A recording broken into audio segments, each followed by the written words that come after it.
दोस्तों, मैं गांव में रहता हूँ और हमारा घर 3 कमरे का ही है। जहाँ जुलाई की तपती दोपहर में सूरज आग बरसा रहा था।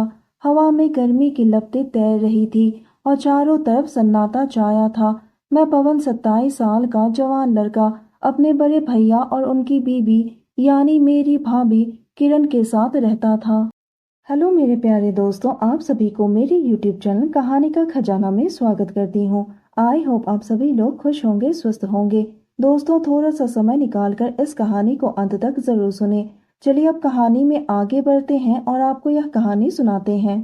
भैया दिन भर खेतों में काम करते थे और मैं घर के छोटे मोटे काम संभालता था। किरण 32 साल की थी, गोरी और बहुत ही खूबसूरत। उसकी चाल में एक अदा थी।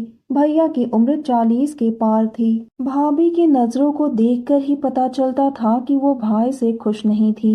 वो ज्यादातर समय उदास ही रहती थी और अपने आप को घर के कामों में व्यस्त रखती थी। उस दोपहर भैया खेत गए थे। मैं आंगन में चारपाई पर लेटा था। पसीने से मेरी बनियान भीग चुकी थी और मेरी चौड़ी छाती पर पसीने की बूंदें चमक रही थी। तभी किरण आंगन में आई। वो लाल साड़ी में थी और पसीने से पूरी तरह से भीग चुकी थी। उसकी सांसें तेज थी और उसकी आंखों में एक अजीब ही चमक थी। उसने कहा, पवन गर्मी बहुत है ना? और इतना कहते ही मेरे पास चारपाई पर बैठ गई। उनकी नजर मेरे ऊपर ही ठहर गई और उनके होठों पर एक हल्की सी मुस्कान आ गई। दोस्तों, आप सबसे रिक्वेस्ट है कि कहानी अच्छी लगी है तो चैनल को एक सब्सक्राइब करें और वीडियो को एक लाइक करें। दोस्तों, आप लोगों की एक लाइक और सब्सक्राइब से बहुत ही मोटिवेशन मिलती है कि हम ऐसे ही कहानियां आप सबके समक्ष प्रस्तुत कर पाएं। मैंने कहा, हाँ भाभी, बदन जल रहा है, और उन्हें घूरने लगा। उसने पूछा, पानी पिएगा? और मटके की ओर बढ़ी। जैसे ही वो मटके से पानी निकालने के लिए झुकी, उनका साड़ी का पल्लू नीचे की ओर सरक गया और सब कुछ आधा अधूरा दिख गया। उसने मटके से पानी का ग्लास भरा और मेरी ओर बढ़ाया। ग्लास लेते वक्त उसकी उंगली मेरे हाथ से टकराई। मेरे तो दिल में जैसे बिजली दौड़ गया। मैंने कहा, आप तो पूरी तरह से पसीने से भीग चुकी हो, और उसके चेहरे पर बहते पसीने को अपने हाथ से पोंछ दिया। मेरा हाथ उसके गाल से फिसलकर उसके गले तक गया। उसने धीरे से कहा, पवन, गर्मी तो अंदर में भी लग रही है, और अपना साड़ी ठीक करने लगी। मैं अच्छी तरह से समझ गया था कि वो क्या चाहती है। मैंने उनके हाथ को पकड़ लिया। उन्होंने अपनी नजरें शर्म से झुका ली। मैंने फुसफुसाते हुए कहा, अगर आप कहे तो मैं आपकी गर्मी को शांत कर सकता हूँ। उसने कुछ नहीं कहा, बस उसकी सांसें तेज हो गई। उसने दुखी मन से कहा, तुम्हारे भाई तो आजकल मुझ पर ध्यान ही नहीं देते हैं।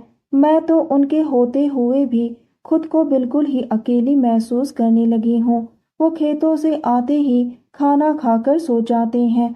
अब तो ये रोज की बात हो गई है।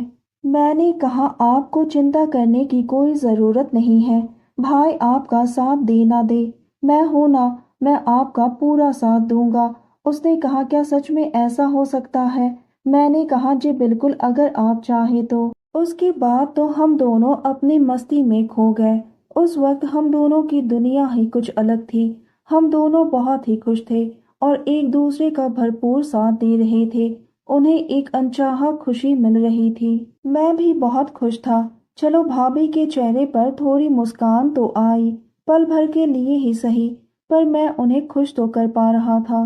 सुबह भैया किसी काम से बाहर गए थे और अब खेतों की जिम्मेदारी मेरी थी। जैसे ही मैं खेतों पे जाने लगा तो भाभी ने कहा, पवन, क्या तुम मुझे इसी तरह से हर रोज खुश करोगे? मैंने कहा, आप जैसा कहोगी वैसा ही होगा।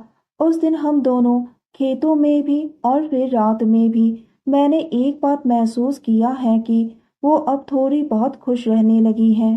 फिर वो बोली, पवन, भैया को मत बताना। मैंने मुस्कुराते हुए कहा, आप चिंता मत करो भाभी, ये हमारा राज रहेगा। अब तो हम दोनों पति पत्नी की तरह रहने लगे। तो दोस्तों, यह कहानी सुनने के बाद आप सबकी क्या राय है, हमें कमेंट करके ज़रूर बताइए, और साथ ही इस वीडियो को एक लाइक करें, चैनल को एक सब्सक्राइब करें और नोटिफिकेशन बेल को भी ज़रूर दबाएं ताकि अगली अपडेट सबसे पहले आपको मिले। दोस्तों, आप सबने अपना कीमती समय निकालकर इस वीडियो को सुना, इसके लिए आप सभी को धन्यवाद करती हूँ। धन्यवाद दोस्तों।